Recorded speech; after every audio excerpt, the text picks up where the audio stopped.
Jesus says, recognize my voice. I convict and encourage. The enemy condemns. October 11th, 2015. Words from Jesus through Sister Claire. Spoken by Jackie. Claire began. The Lord is with us, heart dwellers. He has quite a message for us tonight. A message of preparation and equipping and encouragement. Jesus began. I never expect more from my brides than they can possibly do.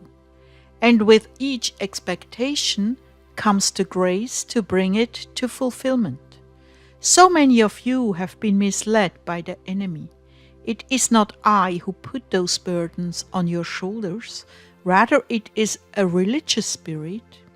The spirits trained to make Pharisees out of believers. It is not I who lay these things on you. Rather, it is voices from the past brought up by demons, charging you with crimes you never committed.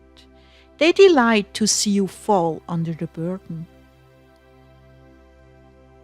My children, if something seems utterly impossible to you, it is either me bringing forth a proposition to you or the enemy laying condemnation on you. You will know by the fruit. My spirit is gentle, full of possibilities, full of hope and strength for the journey. The enemy's voice is overwhelming, discouraging, binding, and hopeless. If I want you to come up to higher ground, I will present it to you in such a way that you can receive it. But you must be careful to hear me and not the insinuations of the enemy tagging on. For instance, if I wish for you to cut back on worldly entertainments, it will begin with the obvious, things that are unclean and not worthy of your attention. You will begin to feel conviction.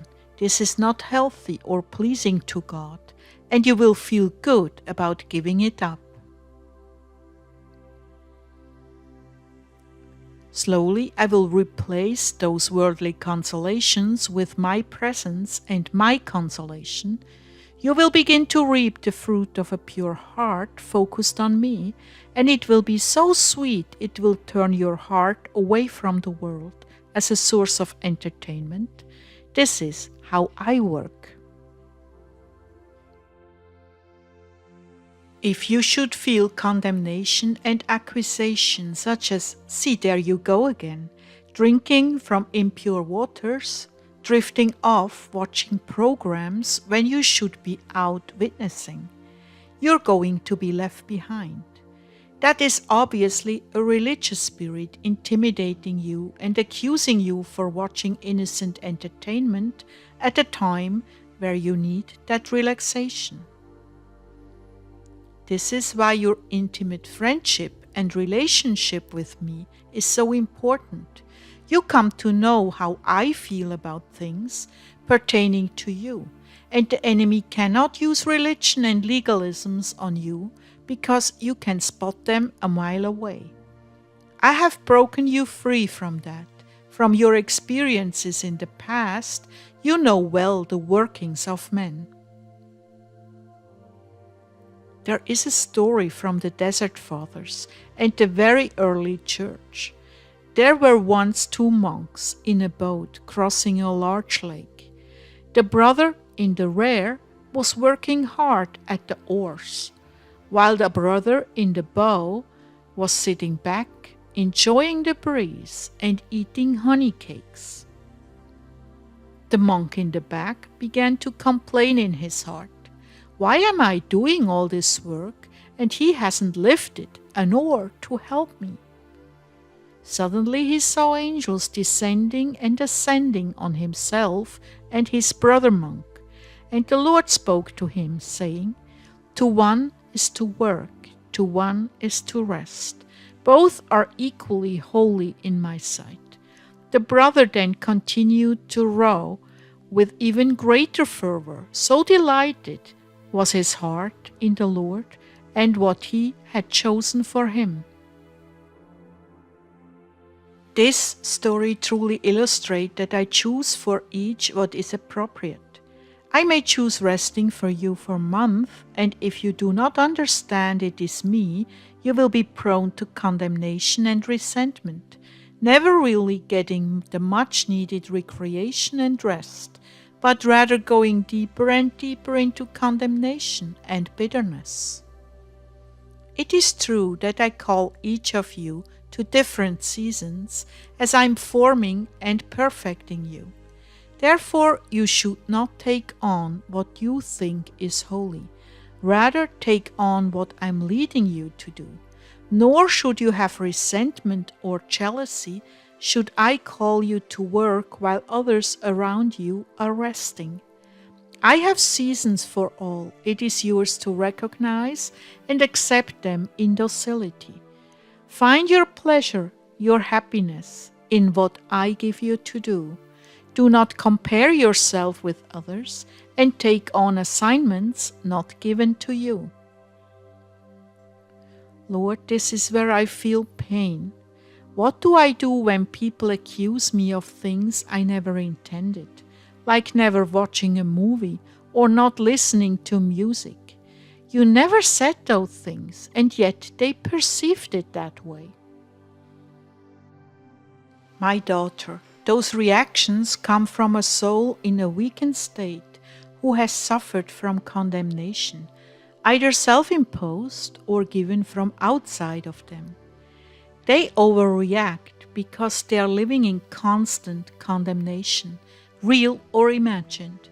This is why we must handle each soul so very tenderly, yet do not compromise on what I'm saying. Teach them to listen very carefully and to check with me to see how that message relates to them. I've called all of you to purity of life, purity in what you view with your eyes and listen with your ears. To some, this will be threatening because I've been calling them to this for a very long time and they are resisting me. For others, it will be a shock because they had no idea these things were offensive to me. They have not been taught. For those who are willing to obey and please me, the reactions will be fleeting. But by others who have no intention of changing, you will be accused of many things you never even thought of. Anyone who loves me will obey my teaching.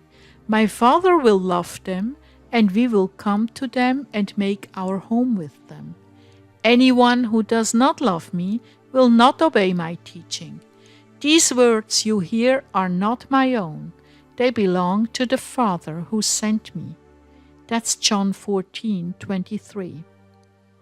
I've explained to you the fruit of admonitions given by me or by the devils. You must exercise this knowledge moment by moment, day by day, or you will fall needlessly into condemnation and bitterness. There is no replacement for personal one-on-one time with me. It is your only insurance that the path you are on is the right one.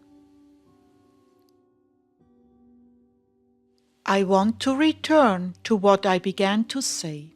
I never call my bride to things far beyond her, things impossible for her to do. The devils will try to confuse you, so you will fail in discernment and condemn yourself. Remember, they are all about stealing your joy and your peace. Watch for the sucker punch. Watch carefully. It is their favorite form of attack. Also watch for a slow, almost imperceptible drift into feeling badly about yourself to the point where you wake up feeling totally hopeless and condemned. This is always from the enemy, always. Please stop falling for it. You are losing your peace, going around gloomy and presenting the wrong impression of your relationship with me as if I were a harsh taskmaster. This is what the devils want you and others to believe. You can't do that. You shouldn't have done this. You are bad for trying that. You know God doesn't approve. Do you know that more than 2/3 of what you hear about yourself is from the enemy, not me? Well, that is the truth. It is of the enemy, not me, and you believe it.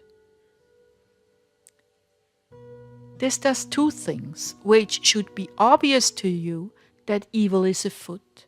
It alienates us because you hate who you are, and it throws the focus back on you that you are bad. How can you minister love to others when you're beating yourself for your so-called bad behavior? You can't. That's the whole point in their attack. Stop you dead in your tracks, cause you to withdraw and disappear from others. When you do that, you are no longer a threat to anyone, and no longer can you touch others for me.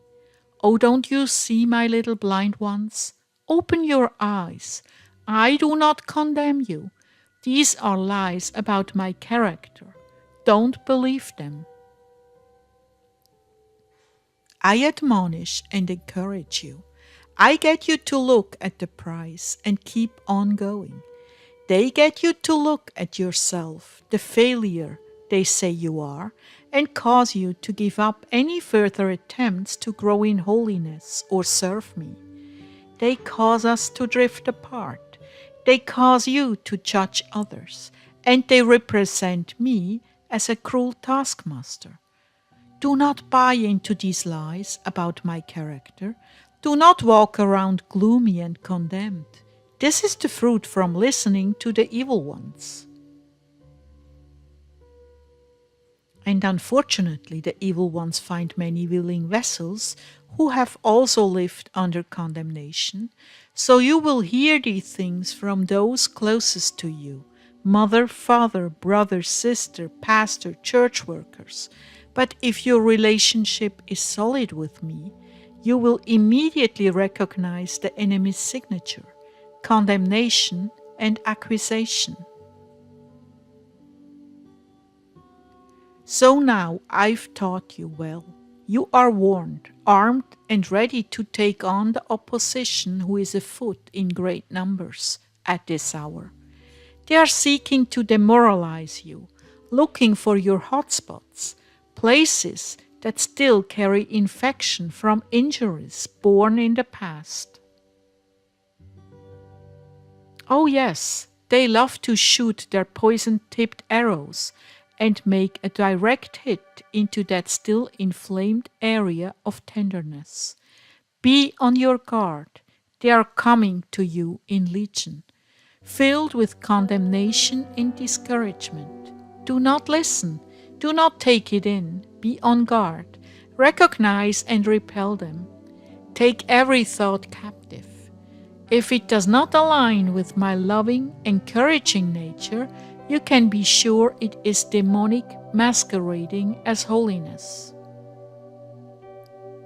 Now I've warned you. Rise up, repel, and take captive. Encourage others around you who are under similar attack. Troubleshoot it with them. Show them how I never condemn but always convict. Show them how I never demand something you are not capable of. Show them that when they hear these things against themselves, it is not coming from a godly source. I admonish, I correct with hope and encouragement, reaching forth with my hand to draw you up higher. Defend my character and love others as I have loved you. Go forth now, well equipped. I bless you with courage and clarity of understanding to turn men's hearts towards me.